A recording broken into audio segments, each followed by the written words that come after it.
Dave finally talks about Frozen! Finally, someone is talking about Frozen on the internet. Well, as one of Geek Vision's resident Disney guys, a title I'm honored to share with about half the people on Geek Vision, I am required to have an opinion about this movie. Not that you need to hear another one. Nobody else on the internet has shut up about theirs yet. People either really passionately adore this movie, or they have this really, really strong aversion to it. It's like the cilantro of cinema. Now, I'm assuming you've already seen Frozen. I mean, most people saw it before I did, and I saw it when it was still in theaters, and even if you haven't, I assume it's already been spoiled for you by the rest of the internet, so this is probably a moot point, but just in case, I will be addressing major plot points in this movie that might be considered spoilers. So, how did I feel about Frozen? I liked it fine. Yep. I don't think it was the savior of the Disney animated canon that a number of people seem to think it was, but I liked it, and I liked a lot of things about it. I liked that it was a story about sisters, and it portrayed a relatable sibling relationship, at least for me. Even if you're mad at your sibling or they offended you, you're still going to do anything for them. You're pretty much the worst. Most of the time. I liked how in a lot of ways it reflected the relationship between an introvert and an extrovert sibling. Most people who disappear into the mountains want to be alone. Nobody wants to be alone.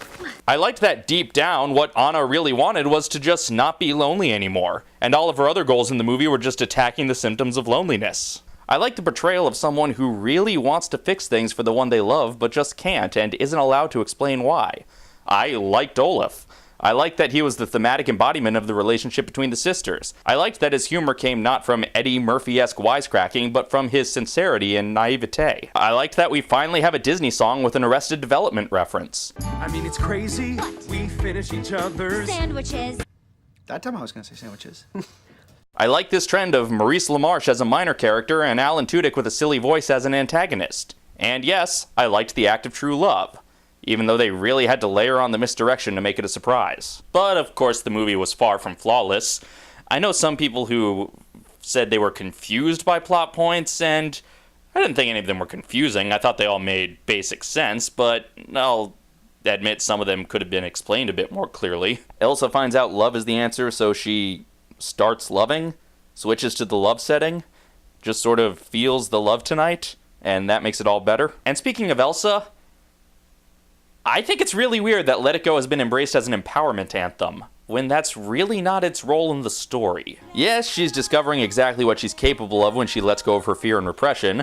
Letting go of those things is good, but she's replacing those things with apathy, which causes just as many problems. And the movie is very clear on the fact that her screw it attitude is not the right one. She lets it go and gets to enjoy her smug isolation for a while, but the minute someone she cares about shows up, she gets scared again. And once she realizes the consequences of her actions, she realizes how dangerous letting it go was. Repression wasn't good, but neither was a lack of regard for others. Let It Go isn't the anthem of the movie, it's the Hakuna Matata of the movie.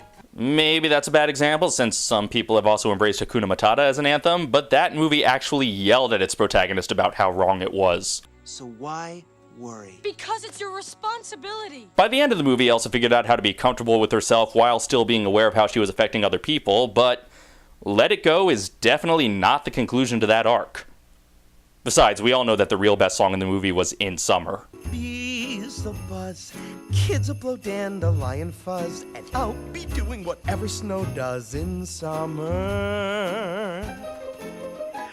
A bright, cheerful, optimistic tune with a dark, cynical, morbid subtext. So pretty much right in Robert Lopez's wheelhouse. Speaking of songs, why was Fixer Upper the last song in this movie? I mean, sure, a lot of Disney movies have their final new song surprisingly early in the film. Someday my prince will come. So this is love.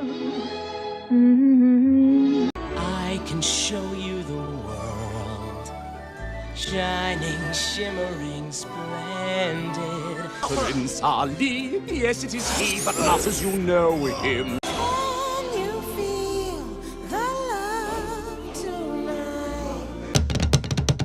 Wow! If you're hungry for a hunk of fat and juicy meat. Scamps, scamps, a toast to this night.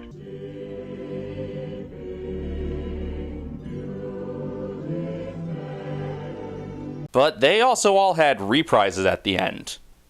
And pop star credits reprises don't count. I mean, it would have made perfect sense for Elsa to sing "Do You Want to Build a Snowman" to Anna at the end there. You know, symmetry and how far they've come and all that. I found Anna and Elsa to be interesting characters with an interesting relationship and interesting arcs, but neither of them topped Belle for my favorite Disney princess, and this definitely did not top Beauty and the Beast as my favorite animated Disney movie. But it is a solid entry in the Disney animated canon, and I look forward to revisiting it many times in the future. But not for a while. I'm gonna wait for the hype to die down before I watch it again. Seriously, the songs are still stuck in my head.